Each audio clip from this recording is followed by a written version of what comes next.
Morning all. It is time for another brew. This is what I'm really excited about. I actually bought 2 lots of equipment for it. Ingredients, should I say. Today I'm brewing Coopers XPA. I'm going to be doing this based off the recipe on the DIY beer website, which is Coopers Run.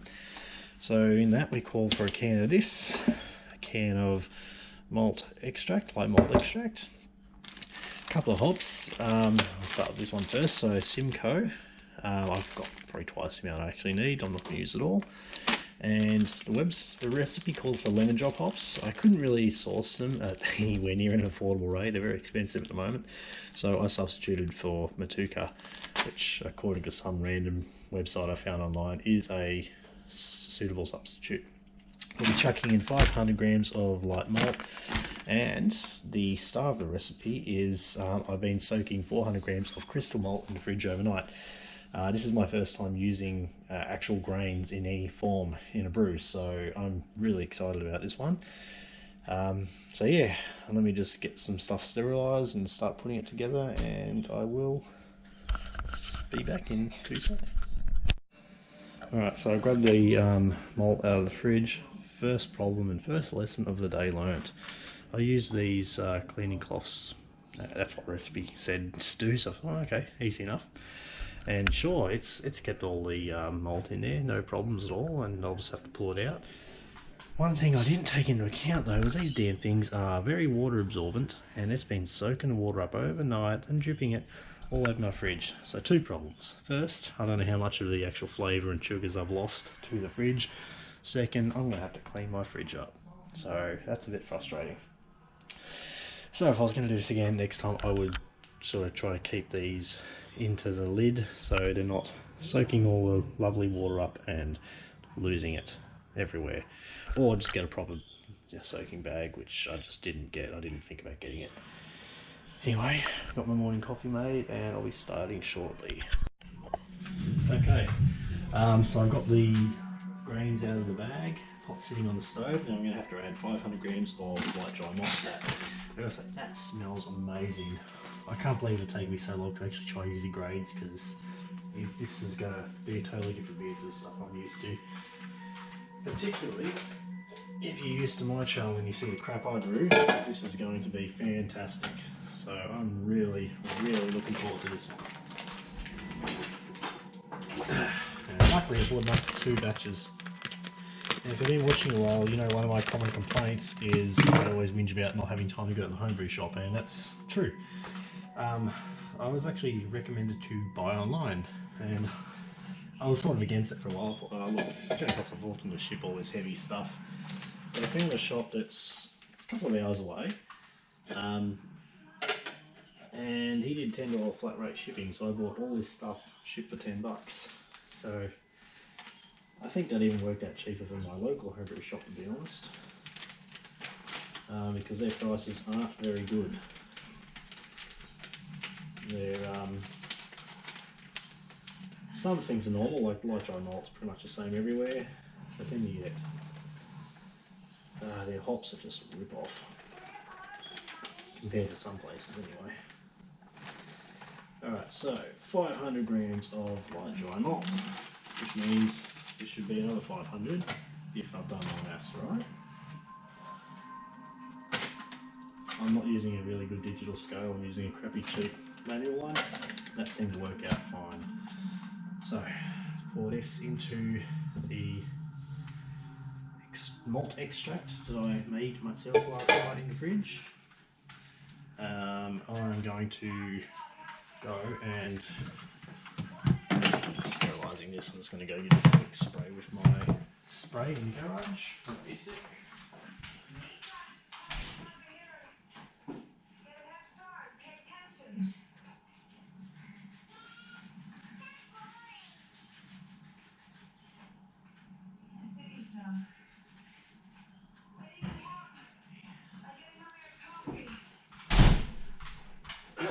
Okie dokie. So I just like to give it a little spray whilst in the garage. I've got steriliser going in the fermenter at the moment. But yeah. Just kind of sitting there right now. I'll empty that out soon, but I'll let that go for now. So, what was the recipe call for? I don't know. Got to dissolve that in the pot, I remember that. Probably got to start turning it on. Bring to boil, add 1 of the Simcoe and half of the lemon drop hops, which in this case means 25 grams of Simcoe and 12.5 grams of the lemon drop. I'm assuming there's going to be a dry hop involved. I haven't read the recipe properly, so that doesn't help. Thermostat on might be another handy tip.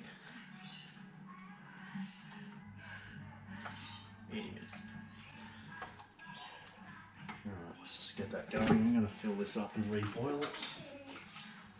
I'll use my usual trick of pouring into the cans to get the remaining goop out.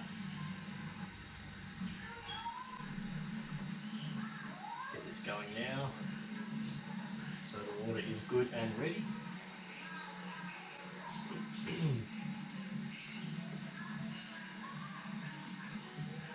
I've got 2 cans today. I'm going to need a full kettle full of water, and even that's only going to half cover the cans, but it's good enough.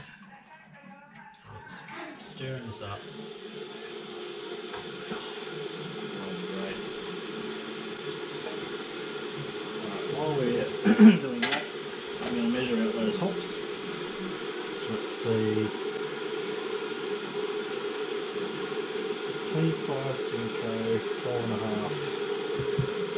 Moteuka. Let's go put them together. So 25 Simcoe. So we're looking for 37.5 grams in total.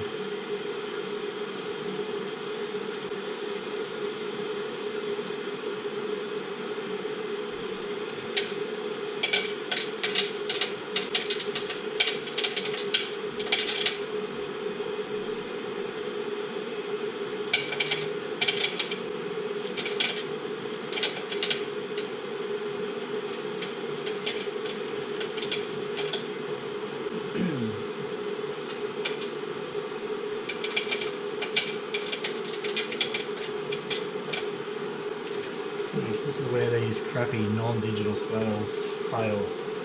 I can't get anywhere near a close enough measurement. It's going to be very approximate. 12.5 of this, about a quarter of a bag, so I'm going to go up to approximately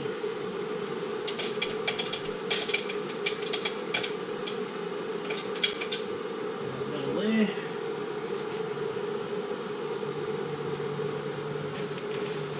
We fly pretty wild when I do my brewing.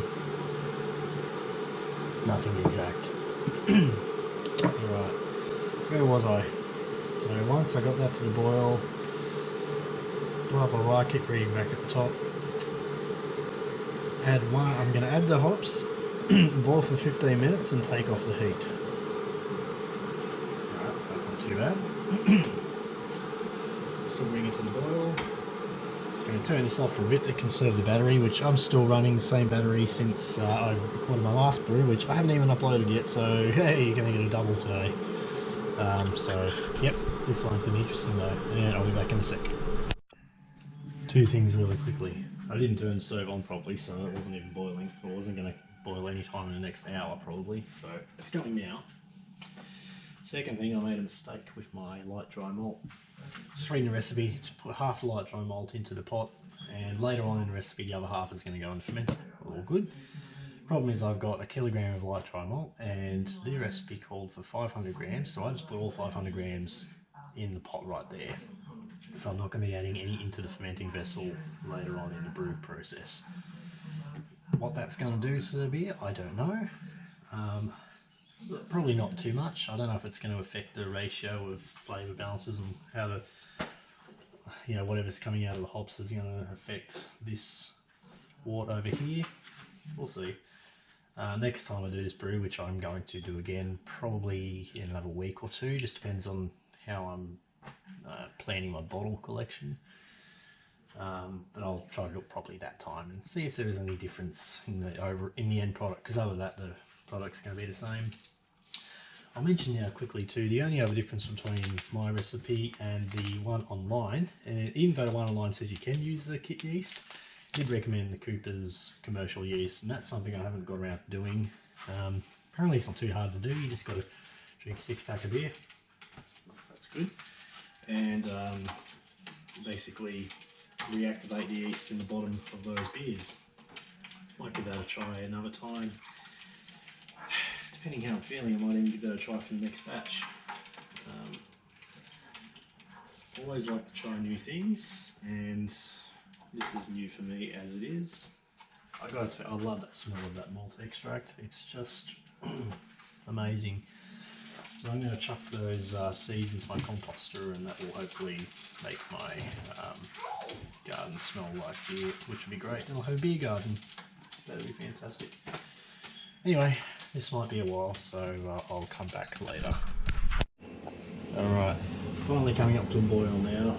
Got a few bubbles going, so I'm going to chuck this in a second, and I don't know, get it going. It's going to have to go for 15 minutes, so just letting it go. It's a bit of a relaxed beer. I'm filming a video while I am brewing beer, Gia. Alright, so it's nearly going. I just want to get a nice big rolling ball before I put those hops in. So I mentioned the mistake with the light dry malt. A bit silly there. I don't know. I'll see what kind of effect it has on the outcome. I'm using kit yeast today. I could use some sort of ale yeast as well, I guess. USA 5 would be a good choice, I suppose. I don't know enough about yeasts to really comment on that properly. But like I said, next time around I might, no promises, but I might give a go on the Coopers commercial yeast if I get around to actually making it. Okay, so we've got a good boil going now. Let's just get all that in there. Alright, turn that down so I don't want an overflow. Which is something I get very quickly on this stove. And it really wants to boil over. Just going to keep an eye on this.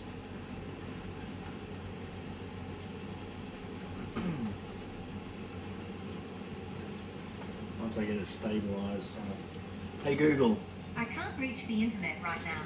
Check your modem or router connections and try again. Don't you love it? Stupid thing. Alright, so in that case I'm going to set a timer on my phone. Timer. 15 minutes. Well, we'll go for 14 and a half now, but not 14 hours.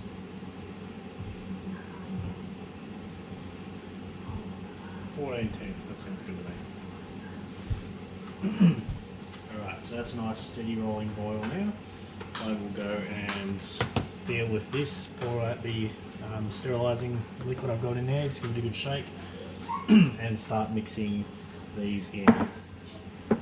Why not? I've got a bit of time because it's going to boil for 15 minutes, and I'm going to cool it off in the sink for another 15 minutes after that's finished, because I want to try to get this one pitched at a pretty low temperature. I did actually put water in the fridge last night. I managed to fit 8 or 9 litres in there, so hopefully we'll get this pitched at around the sort of 22 mark. I mean, I recommend 18-20. I know I'm never going to get that, especially in Australia.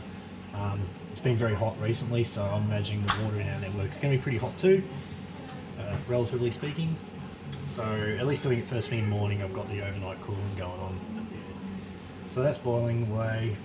I'm probably just going to go now and get this ready to go, and I'll probably get the malt extracts into the fermenter with a little bit of boiling water to mix them up.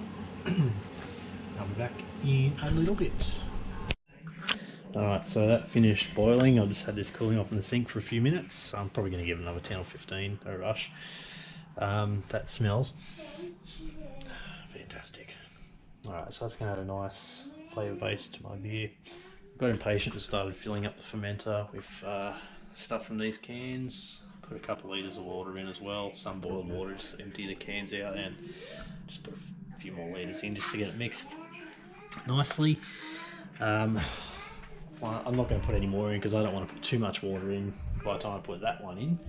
So I'm just going to wait a little bit, put the rest of the fresh water in, and then I'll top it up. This recipe is actually interesting. If you make it according to recipe, it's a 5.2% beer, and they actually say fill to 24 litres, which is more than I usually do too. I'm going to do it, why not? I feel that it's a lot of water, but there is also a lot of ingredients in this beer, so I'm sure it'll come out alright. And honestly, if mine isn't 5.2%, if I get it down to 4.8 or something like that, I don't really care. To me, this is a summer beer anyway, and I'm kind of going to want to smash a few, so I don't really care if it keeps high in alcohol content. But part of me wishes it wasn't, to be honest, so we'll see how it turns out. I just want it to be a nice tasting beer. Anyway, I'll be back once I have started putting stuff in. I'm probably going to move everything to the garage because I don't want to be carrying 24 litres of this into the garage myself, so I will do that soon. Okay, we filled her up to 24 litres, and we're looking somewhere between 18 and 20 degrees, which is actually what we're after. As I was sort of letting it all cool down and everything, I thought, maybe the idea of using commercial yeast isn't the best because it did recommend 18 degrees, and I thought it'd be very unlikely that I get it down to 18. As long as I use that much cold water, it's possible. Having said that, we're coming into summer now, and it's going to be harder to make sure that I get it down that temperature, as well as ferment it at 18 and 22 degrees. It's going to be pretty tricky, to be honest. It's starting to warm up a fair bit now, but we'll see. Haven't made up my mind yet. Okay, so anyway, time to pitch the yeast and call this baby done for now. At day 6, I've got to add the remaining hops in a dry hop. And that's about it. So actually I checked the recipe as well, and it says this is going to come out at 5.4%, which is not a bad beer. So I'd be happy with 5, honestly. If it turns out 5, I'd be ecstatic. Anyway, I'll take a gravity reading and record my notes. And this is Coopers XPA. Pretty cloudy at the moment because I don't strain when I pour everything in. I just dump it all in. So there's a lot of hop residue in there from the boil. Don't care, to be honest. It's just not something I worry about. Anyway, that is it. And finally, hopefully, we'll get a nice beer brewed.